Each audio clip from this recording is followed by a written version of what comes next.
Assalamu alaikum viewers, welcome to the North American Muslim Foundation Senior Talk Show. Our guest for today is Asif Khan. Asif Khan has great knowledge about the Canadian system. He's well versed, he's updated with the news.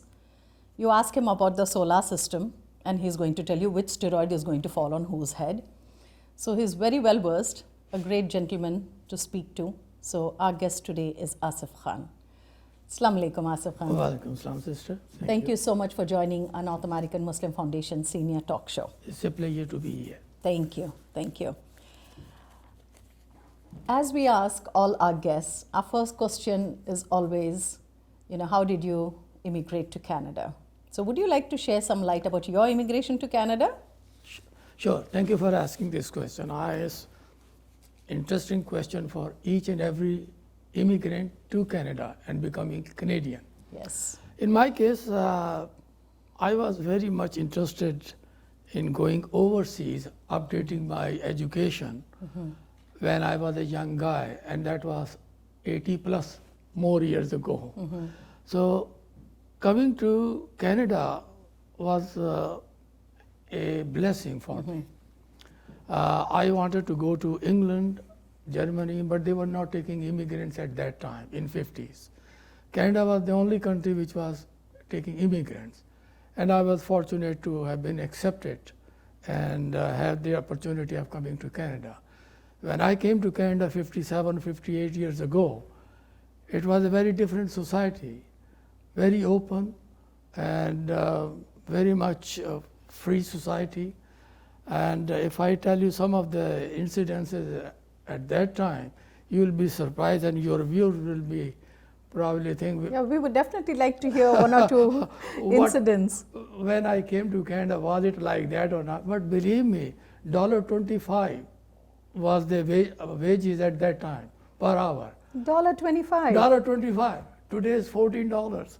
And smoking was everywhere. You could smoke in restaurants, you could smoke in cinema halls, you could smoke anywhere you wish. And it was the hippie era, and smoking was frequent. But hippies were all across the globe. I mean, smoking was so dominant in the society, they would offer you first thing after handshake is the cigarette. Whoa. And I would always say, no, thank you very much. They will say, what is the reason? Religion, this. I said, no, I'm a sportsman, so thank you very much. Thank you. I never started smoking. Alhamdulillah, I don't smoke till today. And the fact is, for the young people, my children don't smoke. That's a good message, viewers, for the youngsters. If you're watching this program, please say no to smoking. Absolutely. And stay away from these vices. These are unhealthy and also takes money out of your pocket. Yeah. Today's, I don't know, cigarette pack is $25, $20. I have It's no idea. unhealthy. You're losing your health and you're losing your money on that. Absolutely. Yeah. So coming back to the medical services, at this age, I understand you seem to be healthy. But would you like to share some gaps in the services for the seniors that might be beneficial in the future if we would like to request to the government? Thank you, madam. Medical system, actually, first of all, I must say, I'm very proud of my Canadian medical system. It is very good system. Lot better than many countries have or would like to have Canadian system in their country for the common person. But unfortunately, no system is perfect. Every system needs update with the time. Yes. You see how helpless we feel as a senior. When the COVID attacked about 18 months ago or 1 year ago, how helpless we were depending on the other countries to give us the vaccine. And we being a developed country, advanced country, one of the most advanced country in the world, people looking at us and we are not having the opportunity of producing our own vaccine. That question came to my mind too. I said we have such intelligent children and students, intelligent students in the universities, and looking forward to, waiting to receive the vaccine from outside was something not pleasurable. And also, if I may add, medical report submitted by the Ombudsman to the Premier of Ontario. It's a concerning thing for the seniors as well. Yes, it is. Most concerning thing. Look at the 12 months period, seniors losing life as if there is no tomorrow. Yes. And negligence, and I'm coming to the medical system, we have to appreciate. Yes. And it's not like this is the last time we're going to have something like COVID. Maybe something else may come up. So we have to be prepared God for that. forbid. God forbid. And we have to have a contingency plan in place. Absolutely. Definitely. We should have learned, I think, many years ago, as we Yes. did. We updated, and there is always a room to update. Medical system is very nice, Yeah. but it needs little bit update with the Updating. time. And also Canada has to spend research and development, which is way behind Yeah. in the developed countries in the world. Germany, Japan, Yeah. England, all these countries are ahead of us. Yes. The only country step ahead is the United States. Yeah. But these both countries should be the leaders Yeah. in the world of research and development. Well said. Very well said. And we should be really with the Ahead time. of the times, ahead With of the the time. times. Yes, no, well said, well said. Social isolation was something that has affected everyone, not only due to COVID, but even before COVID. Social isolation, once you come from, your home country, when you come to other country, it is so difficult for a senior to adjust to the new atmosphere. What are your suggestions? How can a senior avoid social isolation, and what is it that we can request the government to avoid social isolation and keep the seniors healthy? Thank you, sister. One word I will use for socialization: don't polarize yourself. Yeah. Go out, meet people, join the groups. There are so many good groups around. For Yes. seniors, for adults, for young people, Yeah. for ladies and men, all kind of people. Yes. There are groups. You have to get out Yeah. and meet and search these people. Be friendly with these people. Tell who you are and understand who others are. Yes. And make a society that we are very proud of today. Yes. It's a society, a Canadian society I'm talking about. I'm not talking about any other. Yeah. Canadian society is a multicultural society Yes. in which we appreciate everybody, Yeah. whatever their culture, religion, background, customs, Yeah. culture, whatever they have, Yeah. we respect them. Yes. As we say in our own religion, as our Holy Prophet, peace be upon him, has suggested to us, your culture is your culture, my culture is my culture. Yes. I stick to Beautiful. my culture, whatever it is. I wear cap, I like it. Yeah. It is my culture. Respect for the other, respect for yourself. Yes. So Very that true. is what I promote, Yeah. and that is what I believe. I meet everybody Yeah. open-heartedly, Yes. and God has been very Yeah. kind, merciful to me. Yeah. That He has been very kind, and I am very thankful to the Canadian society and Canadians. Yes. They are very friendly with me, Yeah. very nice to So me. you have to look for friends. You can't wait for a friend to approach you. You have to go out of the Make a house. first Make move. a first move. Very Make a true. first Take a move. first step. And then definitely you'll find all the beautiful people around you are going to create a support group that's going to be beneficial for your health. Sister, my culture tells me, say Salamu Alaikum, Yes. peace be on you. Yes. And in reflection, the other says, peace be on you. That's a beautiful start. And that's what the globe needs.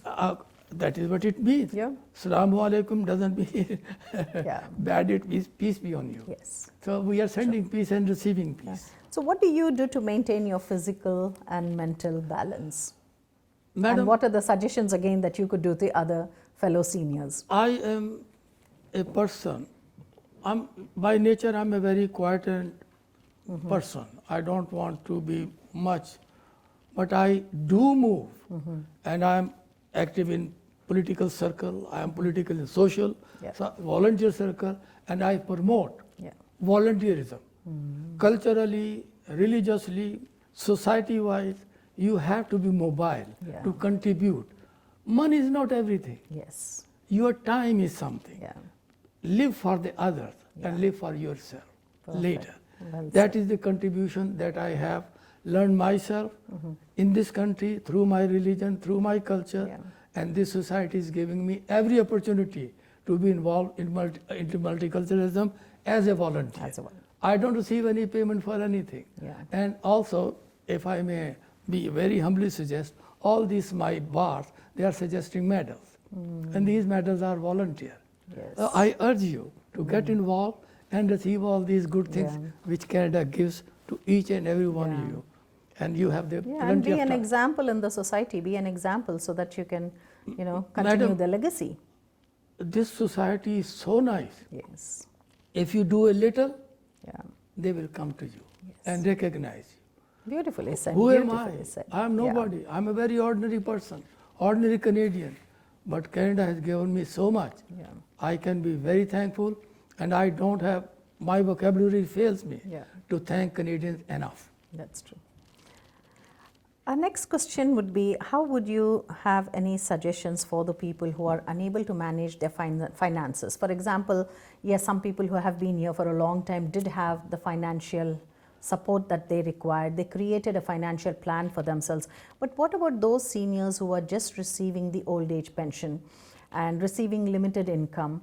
What are your suggestions as to how we could, build a society that can be financially sustainable? Madam, this is a very touchy point in my life. Yeah. I feel very sorry for those people who sleep on the sidewalk, Yeah. who are homeless and is not taken care of. Yes. Government has done or is doing every possible way of getting these people a shelter Yes. and financial help. But there are limited resources everywhere. Yeah. Hundreds of people today in this condition Yeah. is a pitiful condition, sad condition. I feel very sorry. Honestly, there is no rule Yeah. to suggest everybody has individual circumstances and there is a cutoff. Yeah. Best advice as a senior I can give, I'm not a rich man by any standard, but I have a reasonable life. I'm not hand out for Yeah. anything to the government or from anybody else. God is kind enough. Yeah. But my suggestion is please stay away from the vices. Yeah. Means don't gamble, don't go to, don't cut your coat according to Yeah. your cloth. Yes. If your finances are $100, try to Try to maintain spend. in $100. Don't go beyond $100. Yeah. So it's very hard Yeah. because individual circumstances are individual. Yes. It's very and only hard they to would be able to manage and comprehend balance and give it. advice. Yeah. It's not easy. I understand. Coming back to transportation, would you think there would be some good advices from your part to the government as to how we can improvise transportation for seniors? Madam, transportation, let us say I'm talking locally TTC or in general let us say CPR or other system is very good. But as the population grows and circumstances changes, they have to update. Yes. And transportation, let us say I'm okay today, I can drive as a Yeah, senior. you're mobile, but then later, what? 5 years down the road? Exactly, madam. After 5 years, I'm decapacitated or I'm incapable of driving myself. What happens? Yeah. Okay, wheels, trans, TTC, they are all there. But after 5 years from now, are they with the time or not? That is the Yes. big question. Yeah. And I think government has to subsidize seniors a great deal because I can see a lot of problems with other seniors having problems, and during COVID they were squeezed in, not meeting their demand. Yeah. I mean, going to hospital, having all kind of problems. So they have to update. Yeah, There's and a great- especially now, maybe after COVID, everybody would be going to their appointments for their physical appointments on a regular basis, and then transportation might be an issue for many of them. Absolutely, the transportation is already an issue. Yeah. It should not be issue, but it is an issue, It is, yeah. which has to be updated and has to be addressed by the province as soon as possible. Yeah, no, it's very well said that you have noted and informed them, because we have to work according to the demands. There's less resources and many more demands that you see, especially when we have an influx of these immigrants coming to the country. That's exactly where we want to make sure that even the transportation is available to them, so that they can move from one place to another looking for jobs or for education or for any reason. And For also, any if I may reason. suggest to your viewers or to the government, transportation is one of the things which breaks the monopoly of loneliness. Yes. It is the vehicle Yeah. which provides meet people, meet groups, go places, see Yeah. places So there is no loneliness Yes. because you can afford the transportation. Yes. And transportation should be, as somebody I was reading somewhere, that it should be subsidized. Yeah. In peak hours, it's different. But in low peak hours, it should be subsidized. Fare should be lower, Yes. so that people can be mobile, mobile. and especially seniors. Seniors, because they can attend more programs, they can keep themselves physically fit. And that's like a priority for seniors. Transportation is a priority for seniors. Is a priority, and also with the seniors is the young people, students. Yes. They can go to library, they can go to Yeah. their friend, they can go to parks, they can go to cinemas, and it's a little bit affordable mobility. Mobility, yes. And you can see the country moving in progress then. Absolutely. As CPC and CNR should be also subsidizing, giving us seniors rate, so that I can go to Vancouver after I think 40 years. Very true. Very well said. Thank you so much, Asif Khan. It was been a great pleasure interviewing you and looking into your suggestions for seniors. And we wish you all the best for your coming years. Like you mentioned, you want to live for another 40 years. So we wish you a long life. Thank you so much for joining this program. Thank you. And once again, it's Thank you an very honor much. to have you on the program. Only one suggestion for the young people. As Allama Iqbal has said, "Pavistara shajar se umeed bahar rakh." Stay connected with the community and hope for the best. Thank you. Thank you so much. So viewers, I hope you enjoyed this show. So once again, stay tuned for the North American Muslim Foundation Senior Talk Show. Your host, Sajida Khan.